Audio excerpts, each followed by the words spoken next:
Hello and good morning and welcome to Spirit Forest. Today is the second day of my backpacking trip on my challenge, and this is part 2. So if you haven't seen part 1 yet, go ahead and look at part 2. I'll link to it below. My challenge is to not eat food while backpacking, and I'm at about 44 hours of no food and a lot of hiking and backpacking. Yesterday I climbed up to a peak, and a pretty challenging one too. It had no switchbacks, it was just going straight up, but it was a lot of fun and it was so beautiful. And in fact, I didn't start feeling hungry until I reached about 26 to 27 hours of no food, and then I start feeling really hungry. And so what I've noticed is that, carrying a big load, I think I had about a 40 pound pack. I'm carrying the tent on this trip, and I have a lot of water. So I don't have a lot of food, or I don't have any food packed, but I have a lot of water. And I do want to let you know that I am not doing this challenge alone, that I don't think it's very smart. And I also want to tell you my little disclaimer. Don't do this on your own. This is a challenge just for me. I am challenging myself. This is not something that I'm recommending others to do, so don't try this at home. Another thing too is, let's see, yesterday I was feeling a little nauseous. I think it was around 31 hours of no food, and I think I hiked a total of 8 miles yesterday. 8 miles in the mountains. It can be a lot of miles. It could be a long day. I think close to 5 hours of hiking. We stopped a couple times, but I was pretty worn out. I didn't know that I forgot my sleeping pad, and I'm older. I'm 43 years old. I need a sleeping pad and my pillow. There's just certain comforts that I just really need. So I forgot my sleeping pad, and so I found a solution after pouting. You'll see my last video, I was pouting. I cut some branches up, and so I've slept on some branches, and I made about a 4-inch pad of branches, and it's working pretty well. It's working really well. I slept really well last night, other than Rocky being scared of the dark and growling every now and then and waking me up. I did pretty well, so I'm pretty happy with my pad. I could have gone to the full 6 inches, which is what I recommend to do if you're sleeping on the ground. 6 inches of padding, but I'll show you guys when I get out of the tent. I'm curious myself how much I packed it down, but it's really, I mean, it worked out really well. But as I was cutting up the branches, that's when my nauseous kind of set in, and I knew that I was done. I hit my wall. So I laid down for a little bit, and I felt so much better. But it's a learning experience, and at the end of this video, and I got some more miles to hike today to get back to a car. So at the end, I think it's about 8 miles left. At the end of this video, I'll give you guys kind of my thoughts towards this. Now, again, I'm doing this because I want to know how my body reacts without food. It was something I've always been curious of. A lot of people, when they are lost in the wilderness, you're told that you can last 7 days without food. Some people say up to 30 days without food. Well, I think it's 30 days without food and without exercise. But when you're exercising and you're trying to get out of the wilderness, how many days could you last without food? And after today, I'll get a little better understanding. I'm thinking about 7 days. We're here in Colorado, hiking through the peaks, but most of the time, if you're hiking, 8-mile days or even 6-mile days, you're going to reach people, you're going to reach cities and towns and houses and stuff like that within that distance, within 3 to 4 days. Show you my bed, the bed that I made. It was about a 4 inches in height, and now you can see it's pretty flattened, but it was pretty cushiony. Nice for my hips. My hips feel pretty good. So I'm very happy that I added this little bed where I'm just sleeping.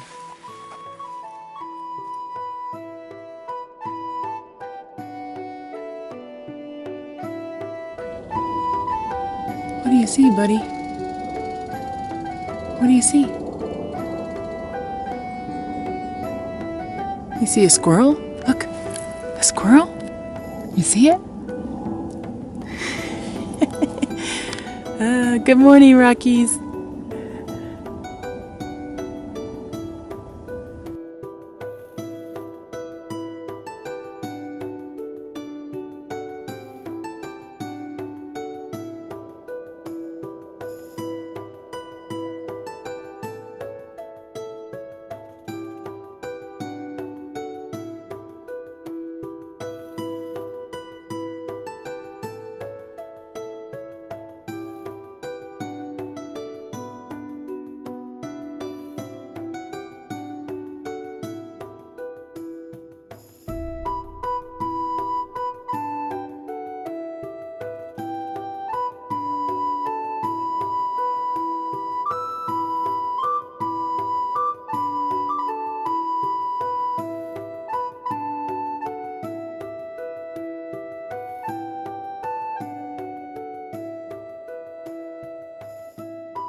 Okay, we're heading out.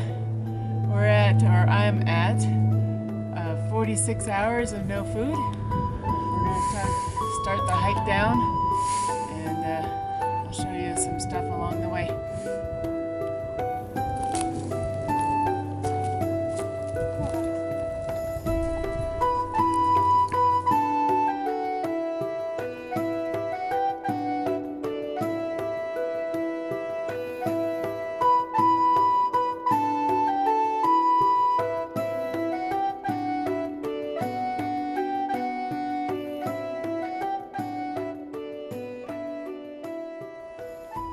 This trail is also used in the wintertime, and so that is why you see these little blue marks, which I'll hike up here a little bit more, and you'll see that there's some more blue marks.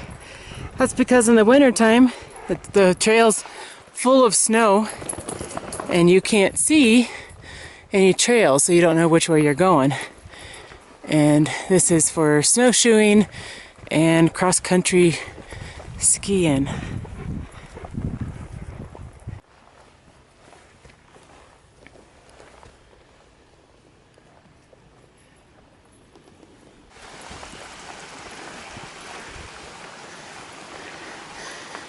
Rocky can smell the river up front, and I think he and I both are going to grab some water, some fresh mountain water.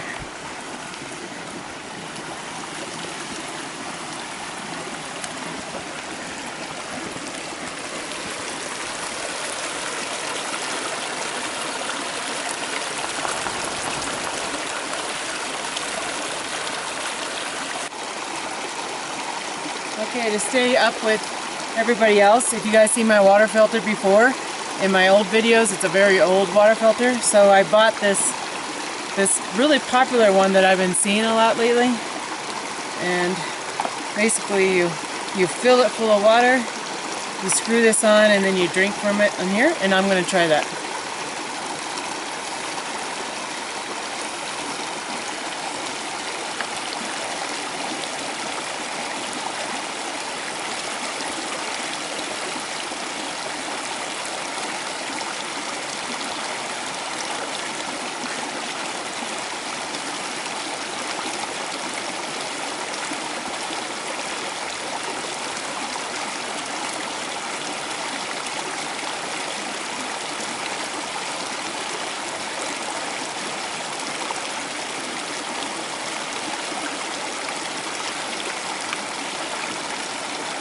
Okay, so one of the issues I see already, it's really hard to fill this in a little small stream.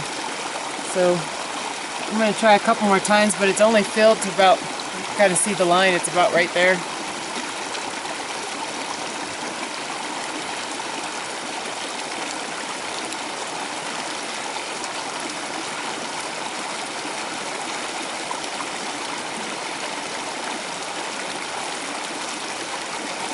Okay, that's about as tall, as much as I can fill it right now. It's about that full. Possibly if I can get it another level, I can do that.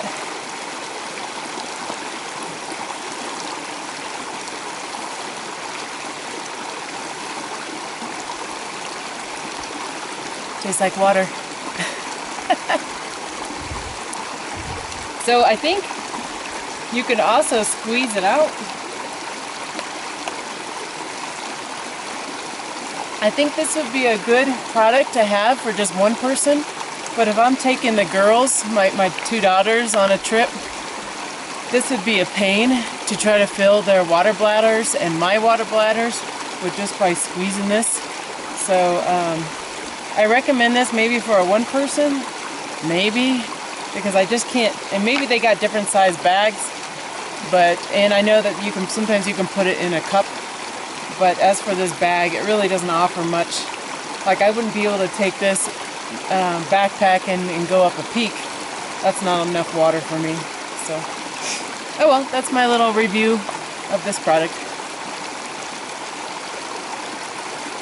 Okay, so there's another little adapter. I think I mentioned it earlier about you can fill this full of water, and you got a little straw.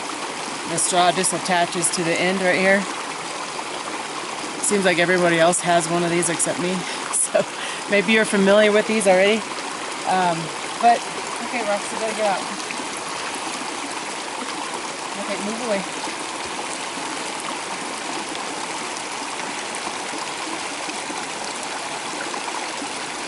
So this was pretty fast for me to fill the water, and then I can just drink directly from here. Take this cap off and then go ahead and drink. I think that they have cups that are made just for these where you can actually screw it on, and that would be better, because every time I'd want to drink I'd have to unscrew this and then put this in and drink from it. Again, it's not enough water if I'm climbing a peak. I'm going to need some more water, or maybe I can have some more Nalgene bottles, but I don't know.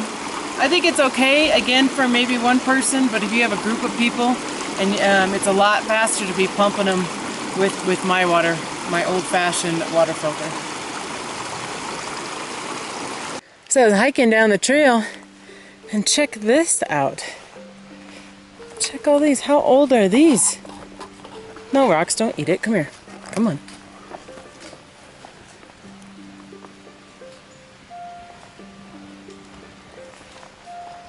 Look how old these are.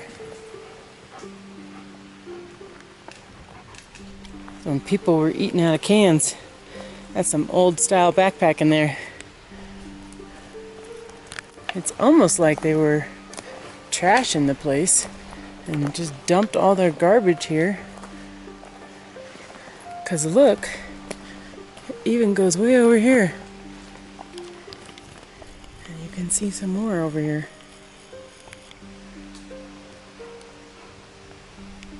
I picked one of these up just to check it out. Look at the bottom. Look how unique that bottom is. And look how they opened it. It was like opened with a knife or something. If you guys know anything about, especially a bottom that looks like that, you guys have an idea of how old this can might be? I'd be very curious. Again, this area was really popular back in 1930s, maybe between 1980, or I'm sorry, 1880 and 1930s. Well, this area was really popular, and this looks like some bucket or something like that had a handle on it, and I can't read that name. Billy, I see the LLY. I don't know. You guys have an idea how old this is? Let me know. It's really curious. There's just so many of them. They're everywhere. Okay, one more can, guys, to look at. Thinking this one was a liquid. They just punctured a hole over here and here. I don't know, they could have cut this too. Again, the very unique bottom. Maybe it's a beer can. I don't know. Pretty old though.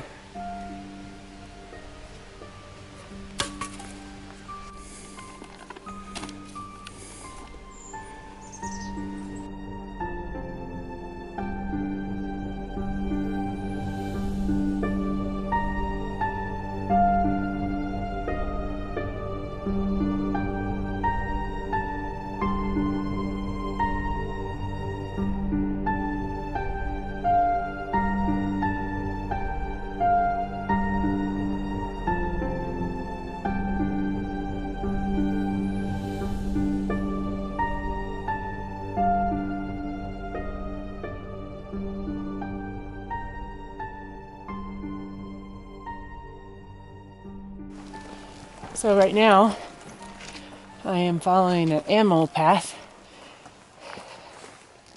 and I'm going slightly uphill. There's lots of evidence of elk in the area. Right, Rox?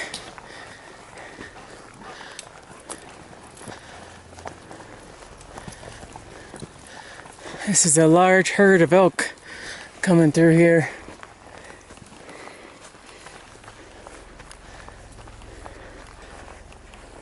So I hiked a little bit off trail and checked this out. It says no motor vehicles. There's no road here. There's no road anywhere near.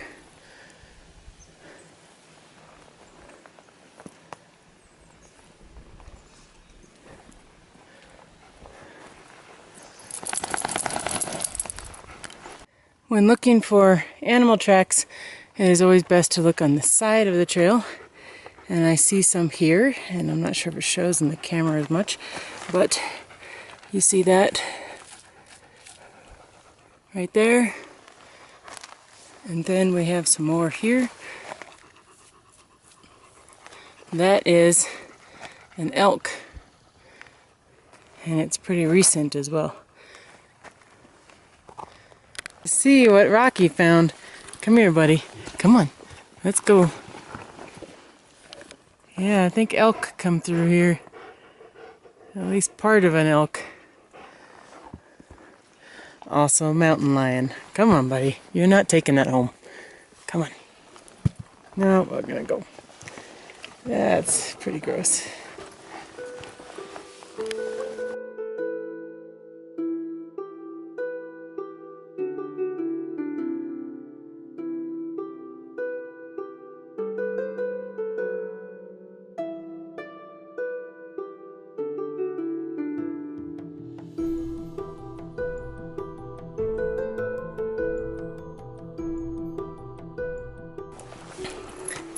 So why do they call it the Rocky Mountains?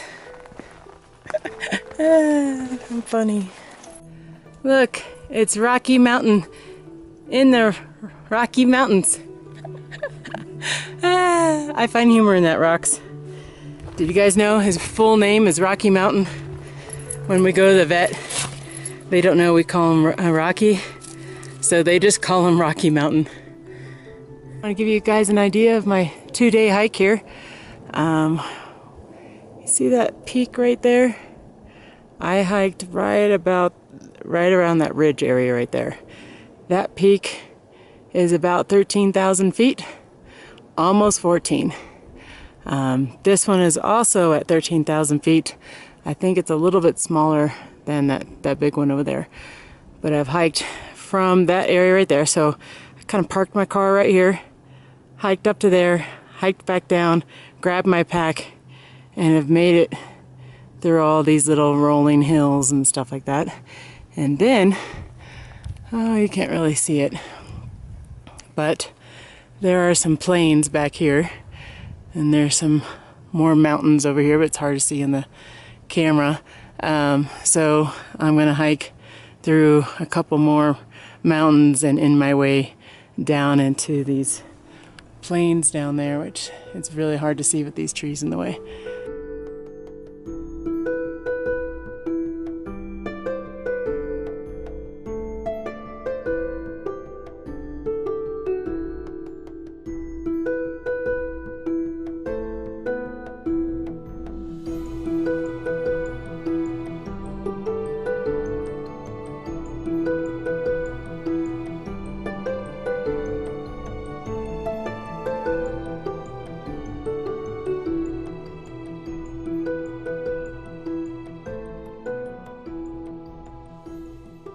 Reached my 48-hour goal of no food.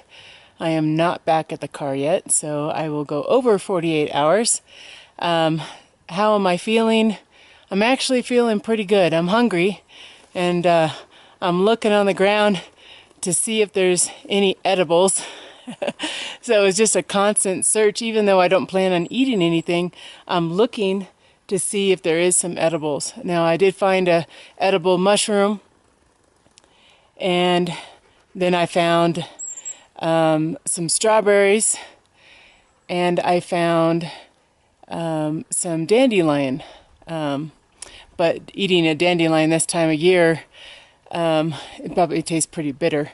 But just want to let you know, I also saw a lot more mushrooms, and I'm not skilled enough to really know the difference between some mushrooms and others and whether or not it's edible. I have seen some squirrels in the area, and I see them taking this particular kind of mushroom, and I've been trying to figure out which kind that is that they're taking, but haven't figured that out yet. Obviously, if they're eating it, it's probably edible, but I'll do some research before I would eat a mushroom that I don't know about.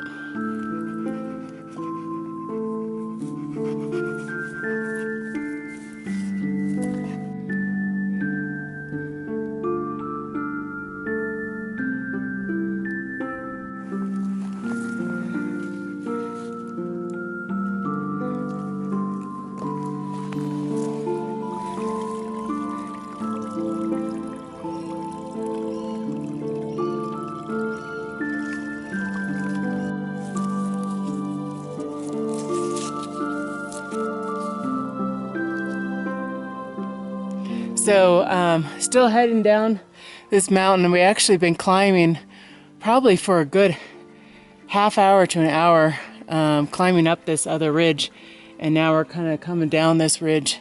I feel that we're probably pretty close to the car, and then I have to drive up to the top of the mountain to get my car, and that is where my food is.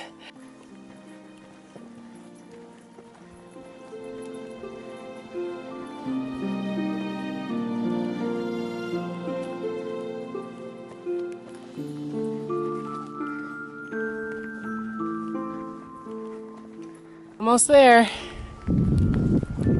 You can see the plains now.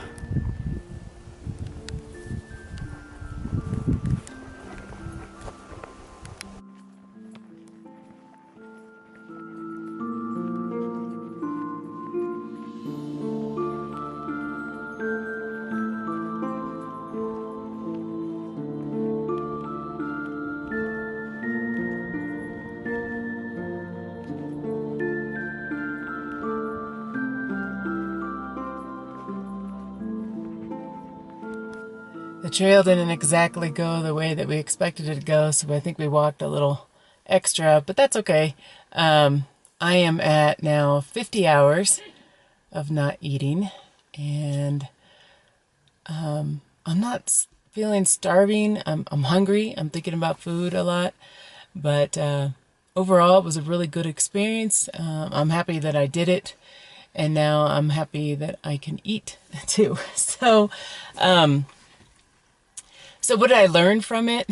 And you know, my mind isn't all there, but I think what I learned for sure is that if I am going to do like a little day hike that I think might be a little more challenging, or I might get a little lost possibly, that I really should pack a little snack in the day pack as well. Not just your survival and your first aid stuff, but also just a little snack. And that is something that I have learned. So I've also learned that when I get really hungry too, that I get nauseous and I lose a lot of energy. Oh, Rocky. Growling at people walking by in the parking lot. So, I learned that I've lost a lot of energy, so my hiking back has gone pretty slow for me. But that's okay. Again, it's a learning experience, and that's what I've learned. Do I feel that I could survive 7 days in the wilderness in Colorado without food? Possibly. I think that I would be okay for about 3 to 4 days. And then after the 4th day, I think that I could possibly get so tired that all I want to do is lay down. I could see that happening. So that's something that I've learned about me as well. And knowing the edibles, that what you can eat and what you can't eat is pretty important as well, even if it's just a little snack. So, I do want to check. I have a blister, and I told you guys I got new shoes, right? Well, and they did pretty well on my first backpacking trip with them, and I have a bunch of them, so go look at the playlist for backpacking. But the new shoes worked really well, so I didn't really bring a ton of Band-Aids and stuff. Lesson learned. Now I have a nice looking blister on my foot. I don't even know if you can see it in the video, but I'm like, oh my God, that hurts. It just is killing me. So on the way down, I was going a little slow too, and my other foot looks the same way, except that one started to bleed a little bit. But I was like, whoa, this is hurting. I was going up and down ridges a lot, and so when I was going down, I was hammering my feet. So I might have to rethink some things. But it's been 50 hours and I haven't eaten, and I have a little treat for me waiting in my car. Can you guess what it might be? That's a broken cookie. I have a little broken cookie for me. My first food. This is a pretty good cookie too. So I'm going to sign off now and eat my cookies. I have like 3 of them in there. I got some noodles I got to boil up, but I'm going to go back to Spirit Forest and boil up some noodles. So I'm gonna sign off now, but want to thank you guys for watching, and look forward to hearing the comments on this adventure.